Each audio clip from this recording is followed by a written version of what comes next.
Assalamualaikum warahmatullahi wabarakatuh. Jumpa lagi bersama podcast Kesengsem MTS Negeri 4 Banyuwangi edisi Ramadan.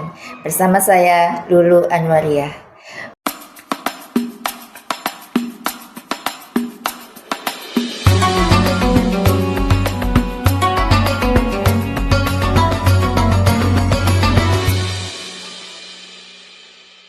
Baik pemirsa di rumah, jumpa lagi dengan kita di podcast Kesengsem MTS Negeri 4 Banyuwangi edisi Ramadan. Semoga pemirsa di rumah tidak bosan ya melihat kita. Sudah hadir di tengah-tengah kita Ustadz Muhammad Rifai MPD. Assalamualaikum Tad. Waalaikumsalam warahmatullahi wabarakatuh. Bagaimana kabar hari ini? Alhamdulillah baik-baik. Masih semangat ya Pak untuk semangat. berpuasa. Semangat. Yeah. Tema kita hari ini pemirsa, kita akan berbincang seru tentang apa saja adab dalam sahur. Ternyata dalam Islam semuanya diatur nih Pak Rifai ya, agar untuk kebaikan kita semua gitu kan. Monggo Pak Rifai bisa dijelaskan ini. Terima kasih terkait dengan adab-adab kita dalam melaksanakan kegiatan sahur. Tentunya kita harus mengingat bahwa ibadah puasa itu adalah ketentuan yang harus kita lakukan. Tentunya sunnah-sunnah yang ada di dalamnya harus kita jalankan seperti sahur. Maka di dalam sahur itu harus kita niatkan betul-betul di dalam hati untuk ibadah, bukan sekedar untuk mengisi perut saja. Yang kedua, dalam kegiatan sahur itu usahakan diakhirkan seperti itu. Kemudian tidak berlebih-lebihan. Kemudian ketika selesai sahur kita juga memperbanyak zikir untuk menunggu sholat subuh sambil menunggu sholat subuh. Yes, seperti itu. Terkadang kita lupa Pak ya. Untuk sahur ini mata itu misalkan kita terlalu banyak begadang, mungkin begadangnya tilawah tapi sedikit saja, tapi makannya banyak di musola, akhirnya sudah merasa kenyang ini Pak Rifai. Untuk mensiasatinya ini bagaimana ketika kita sahurnya itu harus memang betul-betul bangun untuk berniat sahur ini Pak. Terima kasih. Seperti apa yang saya sampaikan tadi bahwa sahur itu bukan sekedar mengisi perut, tapi sahur itu adalah sunnah atau itu bagian dari ibadah kita. Maka kita harus kuatkan niat kita bahwa ketika sahur itu adalah nilai ibadah, dan itu Rasulullah menyarankan harus sahur walaupun hanya sebiji kurma ataupun hanya seteguk air. Kemudian kita juga harus niatkan bahwa dalam makan sahur itu kan untuk menjaga kebugaran, ya, untuk menjaga, apalagi kita orang-orang yang siangnya beraktivitas, kita sebagai guru, kita sebagai seorang murid, tentunya kan banyak hal yang harus kita lakukan. Maka harus kita niatkan jangan bermalas-malasan, walaupun toh kita malamnya mungkin tilawah di musola, ya usahakan tilawahnya jangan terlalu malam. Jam berapa ini Pak ya? Itu biasanya jam 11 kan disuruh mematikan. Oh sudah ya, sudah harus beristirahat ya. Istirahat karena takutnya mengganggu istirahat. Kemudian juga ketika kita melaksanakan sahur, kita kan juga disunahkan untuk mengakhirkan makan sahurnya. Kapan itu dicontohkan dalam sebuah hadis bahwa Rasulullah itu mengakhirkan sahur itu kira-kira 50 ayat membaca Al-Quran sebelum sholat subuh. Jadi ya bisa diperkirakan lah 50 ayat itu kalau dibaca mungkin ya sekitar 5 sampai 10 menit ya.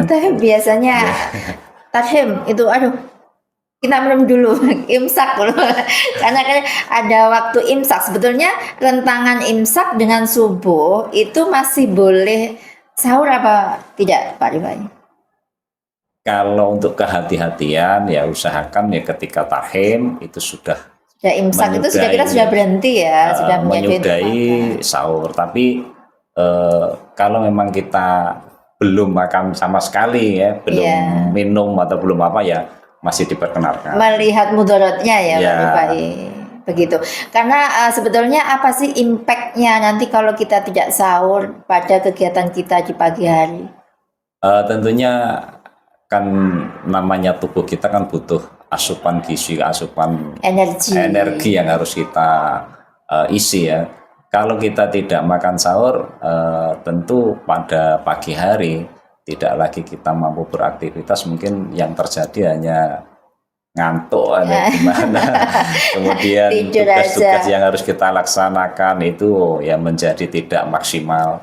Kalau kita sekolah, misalkan kita sebagai seorang murid, ya paling kita ketika mendengarkan dikasih tugas oleh gurunya tidak lagi menjalankan, tapi malah tidur karena alasan Pak saya tidak sahur Pak. Diperhatikan ini. Ya siswa-siswi MTSN 4 Banyuwangi harus sahur sahur, karena untuk itu ada energi untuk menjaga kebugaran.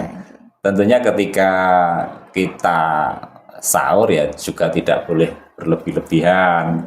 Kalau berlebih-lebihan ya nanti takut perutnya malah tidak sehat, malah sakit, paginya bisa mules dan sebagainya. Kalau mules kan tentunya tidak ada tidak ada obat, mau minum obat tidak boleh karena kita puasa. Yeah. Sebenarnya makanan apa saja yang mungkin yang terbaik untuk sahur ini Pak? Mungkin yang tidak goreng-gorengan atau apa sehingga asupan gizinya memang terpenuhi untuk kegiatan puasa kita sehari itu.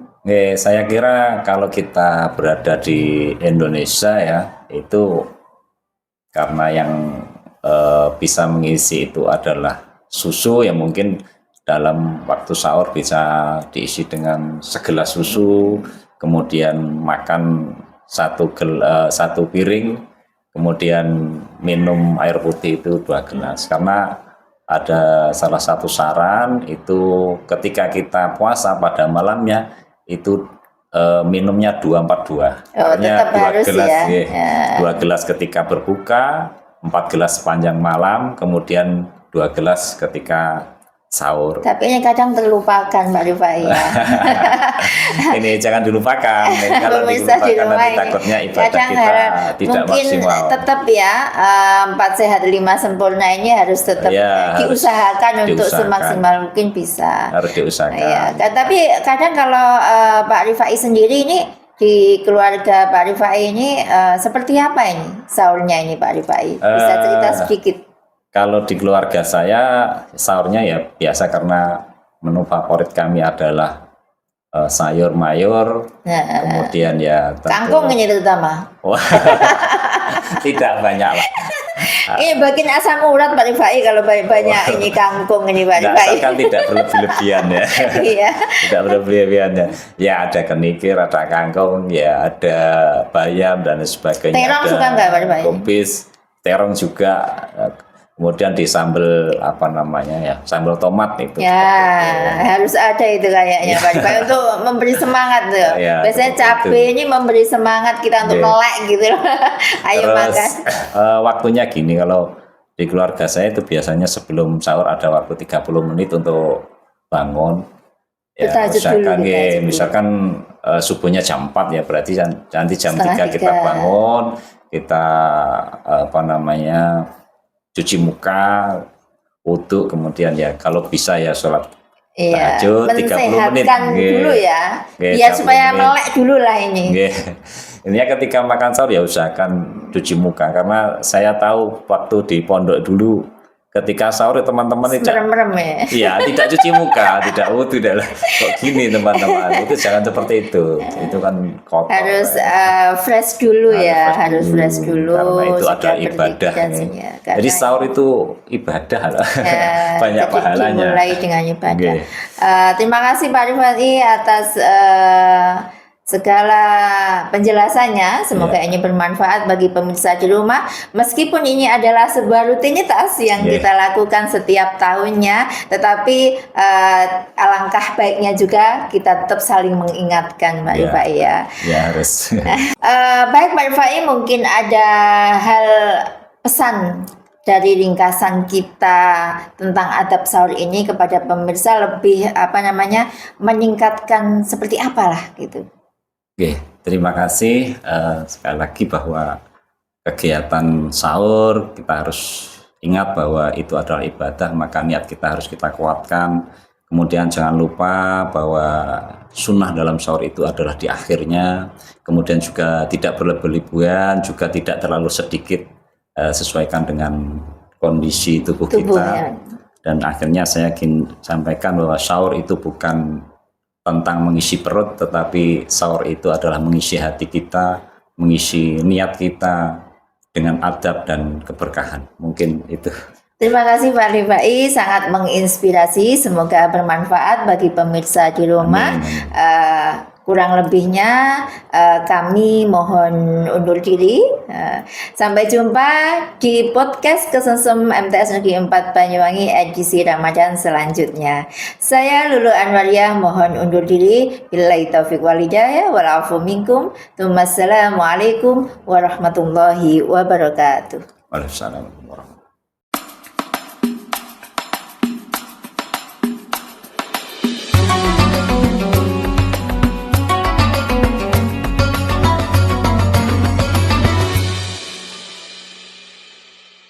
Terima kasih. Baru saja Anda menyaksikan podcast Kesengsem MTS Negeri 4 Banyuwangi edisi Ramadan.